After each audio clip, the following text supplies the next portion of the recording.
여러분, 잠시 눈을 감고 상상해 보세요. 2026년 어느 날 아침에 눈을 뜨니 전 세계 금융시장이 아비규환에 빠져 있습니다.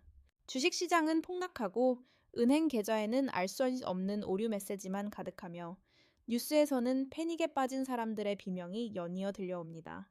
이 모든 혼돈의 시작이 놀랍게도 먼 나라 일본의 작은 움직임 때문이라면 믿으시겠습니까? 그리고 그 위기 속에서 우리가 구시대의 유물이라 여겼던 현금이 상상조차 할 수 없는 위력을 발휘한다면요? 오늘 지식의 소용돌이는 여러분을 2026년의 심연으로 초대합니다. 단순한 예측이 아닙니다. 현재 진행 중인 경제지표, 역사적 패턴, 그리고 각국 정부의 은밀한 속셈이 얽혀 만들어지고 있는 거대한 퍼즐 조각들을 맞춰볼 겁니다. 우리는 블랙 먼데이라는 섬뜩한 이름이 다시금 현실이 될 수 있는 시나리오를 파헤치고 그 중심에선 일본의 방역 아닌 방역, 그리고 디지털 시대의 최후의 보루가 될 현금의 숨겨진 힘을 조명할 것입니다. 지금부터의 이야기는 단순한 경제 뉴스가 아닙니다. 여러분의 미래에 직접적인 영향을 미칠 생존을 위한 지식 스토리입니다. 이 거대한 질문에 대한 답을 찾기 위해 우리는 먼저 과거로 돌아가야 합니다. 인류가 겪었던 최악의 금융재앙, 블랙 먼데이의 진정한 의미부터 말입니다. 1987년 10월 19일 월요일 뉴욕 증권거래소. 그날 아침 월스트리트의 활기 넘치던 분위기는 오후가 되자 지옥으로 변했습니다. 다우존스 산업평균지수는 단 하루 만에 무려 22.6%라는 전대미문의 폭락을 기록했습니다. 이는 마치 거대한 쓰나미가 도시를 집어삼키듯 전 세계 금융시장을 순식간에 잿더미로 만들었습니다. 역사상 가장 치명적인 주식시장 붕괴, 바로 블랙 먼데이였습니다. 당시 사람들은 영문도 모른 채 공포에 질렸습니다. 대체 왜 이런 일이 벌어진 걸까요? 표면적인 원인은 여러 가지였습니다. 미국의 무역 적자 심화, 금리 인상에 대한 우려, 그리고 무엇보다도 프로그램 매매라고 불리는 컴퓨터 자동 매매 시스템의 오작동이 지목되었습니다. 컴퓨터가 자동으로 주식을 팔아치우기 시작하자 인간의 개입이 불가능한 속도로 패닉이 확산된 것이죠. 마치 스스로 학습하는 인공지능이 폭주 기관차처럼 시장을 끌고 내려간 것과 같았습니다. 하지만 여기서 중요한 교훈이 있습니다. 블랙 먼데이는 단순히 기술적인 오류나 특정 지표의 악화 때문에 발생한 것이 아니었습니다. 그 밑바닥에는 수년간 쌓여온 과도한 낙관론 자산버블, 그리고 무엇보다도 시장 참여자들의 집단적 관계가 깔려 있었습니다. 모든 사람이 주식은 무조건 오른다는 맹목적인 믿음을 가졌을 때 작은 불씨 하나가 거대한 산불이 되어 돌아온 겁니다. 그렇다면 이 끔찍한 역사의 교훈이 2026년과 무슨 상관이 있을까요? 1987년의 블랙 먼데이는 전 세계가 얼마나 유기적으로 연결되어 있으며 작은 균열이 어떻게 거대한 파국으로 번질 수 있는지를 생생하게 보여주었습니다. 그리고 지금 우리는 또 다른 거대한 균열의 조짐을 감지하고 있습니다. 바로 동아시아의 작은 섬나라 일본에서 말이죠. 일본은 지금 전 세계가 상상조차 못한 경제적 방역의 칼날을 조용히 갈고 있습니다.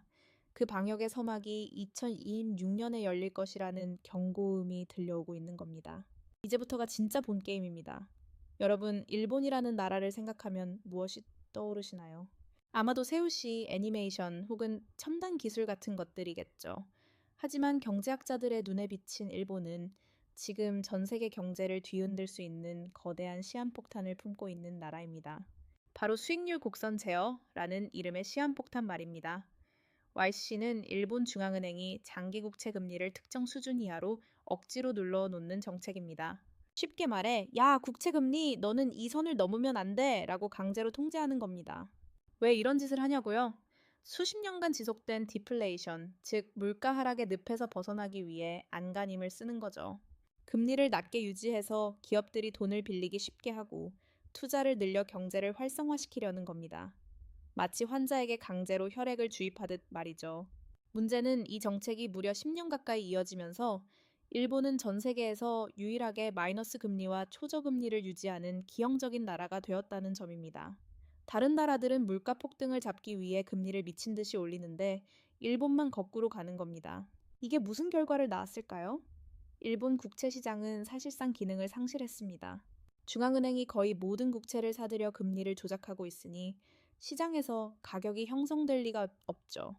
이건 마치 서울 시내의 모든 아파트를 정부가 사들여서 가격을 통제하는 것과 똑같습니다. 시장의 자율성이 완전히 사라진 겁니다. 그런데 왜 2026년이 중요할까요? 일본 경제 전문가들은 2026년을 YCC 정책의 한계점이 드러나는 시점으로 보고 있습니다. 일본은 이미 전 세계에서 가장 높은 수준의 국가 부채를 안고 있습니다. GDP 대비 이 50%를 넘는 부채는 서울로 치면 그냥 좁은 개천 수준이거든요. 이건 마치 한 사람이 자신의 연봉의 2.5배를 빚으로 안고 사는 것과 같습니다. 그런데 이 막대한 부채를 계속 낮은 금리로 굴리려면 중앙은행이 계속 국채를 사들여야 합니다. 하지만 중앙은행이 국채를 무한정 사들일 수는 없습니다. 언젠가는 한계에 부딪히게 되죠. 만약 일본이 YCC 정책을 포기하거나 혹은 더 이상 유지할 수 없는 상황에 이르면 어떻게 될까요? 상상해 보세요. 억눌려 있던 국채 금리가 순식간에 폭등할 겁니다. 일본 국채를 대량으로 보유하고 있던 전 세계 금융기관들은 막대한 손실을 입게 되겠죠. 이는 마치 거대한 댐이 무너지면서 주변 마을을 순식간에 집어삼키는 것과 같은 파급력을 가질 겁니다. 일본발 금융 쓰나미가 전 세계를 강타하는 겁니다. 이것이 바로 2026년 블랙 먼데이의 가장 유력한 시나리오 중 하나입니다. 하지만 여기서 끝이 아닙니다. 일본의 방역은 단순히 YCC 붕괴에서 그치지 않을 수 있습니다. 겉으로는 조용해 보이는 일본 경제의 심장부에는 우리가 간과하고 있는 또 다른 거대한 힘이 잠자고 있습니다.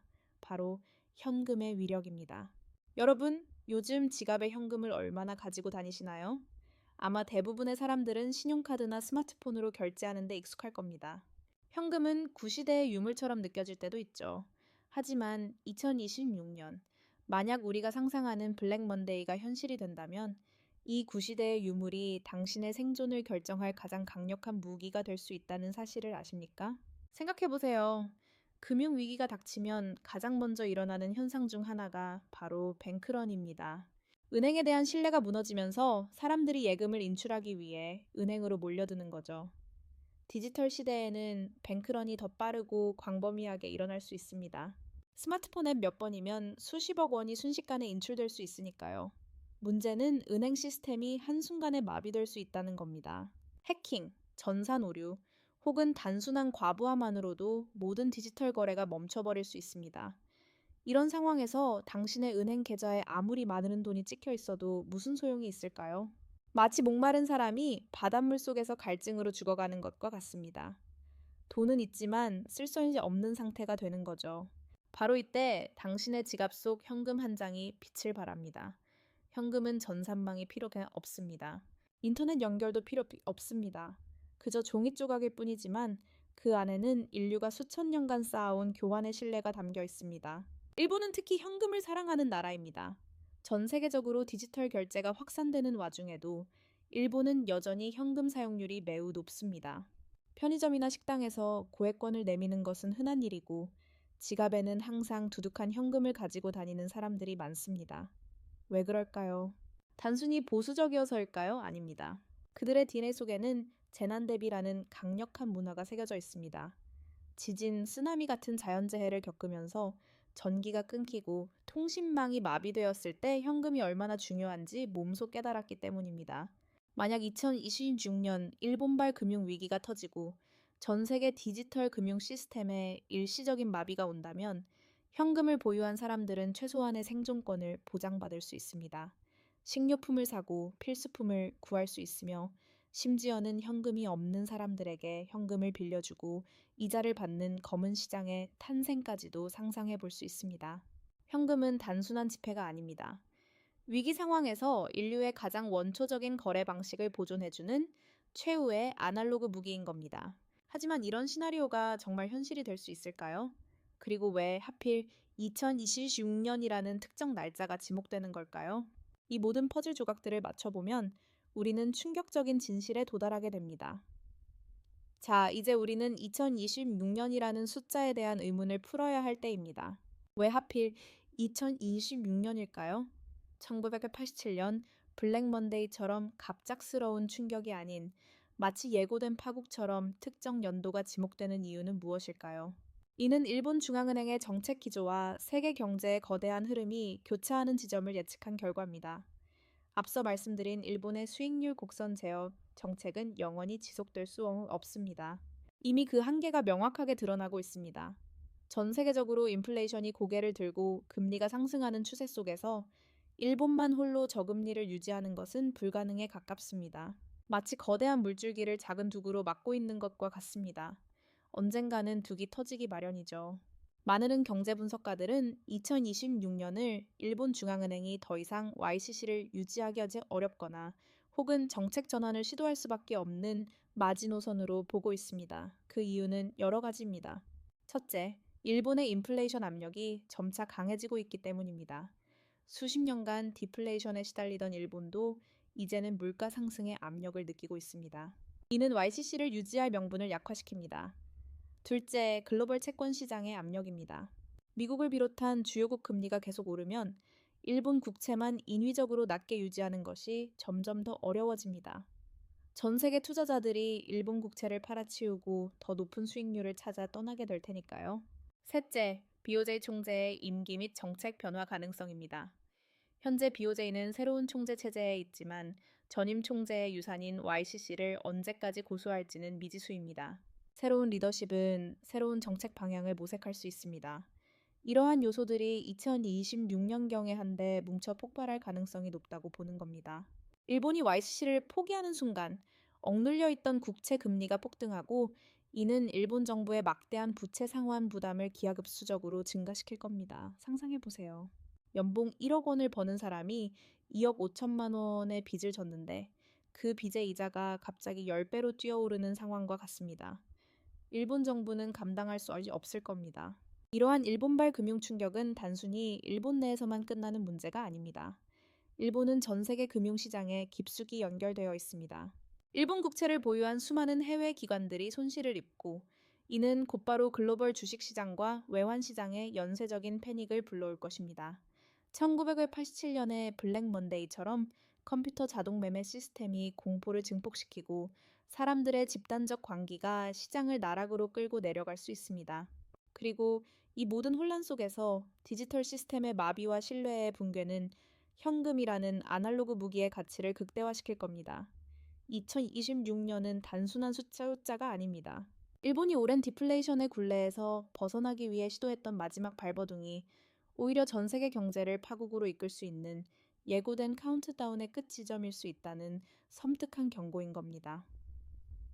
오늘 우리는 2026년이라는 특정 날짜에 드리워진 블랙 먼데이의 그림자를 따라 일본의 경제적 시한폭탄, 그리고 위기 속에서 빛을 발할 현금의 숨겨진 위력까지 살펴보았습니다. 1987년에 역사적 교훈이 단순한 과거가 아니라 현재와 미래를 비추는 강력한 경고음이라는 사실을 다시금 깨달으셨을 겁니다.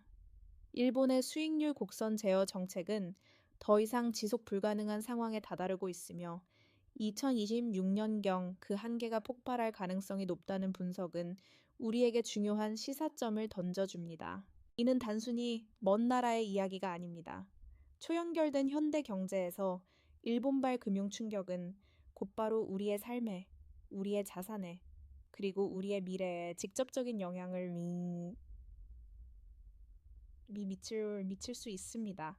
마치 태평양 건너편에서 시작된 쓰나미가 언젠가는 우리 해안에도 도달하듯이 말이죠. 그렇다면 우리는 이 예고된 위기에 어떻게 대비해야 할까요?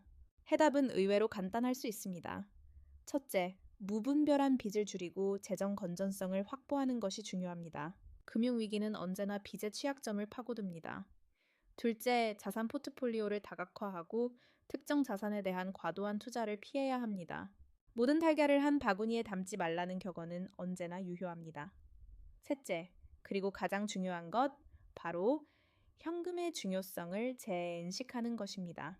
디지털 시대의 편리함에 매몰되어 현금을 등한시하는 것은 위기 상황에서 스스로를 무방비 상태로 만드는 것과 같습니다. 비상시를 대비한 적정량의 현금 보유는 단순한 구식이 아니라 현명한 생존 전략이 될 수 있습니다. 여러분이 세상의 복잡한 흐름 속에서 길을 잃지 않도록 깊이 있고 흥미로운 지식으로 나침반이 되어 드리겠습니다.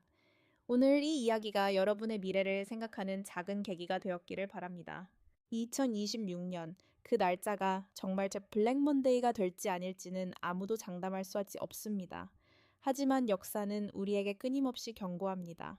준비하지 않은 자에게 위기는 언제나 비극으로 다가온다는 것을요. 오늘 이야기가 흥미로우셨다면 구독과 좋아요, 알림 설정으로 함께 미래를 탐험하는 여정에 동참해주세요. 다음 영상에서는 또 다른 흥미로운 미스터리와 진실을 파헤쳐 보겠습니다. 시청해주셔서 감사합니다.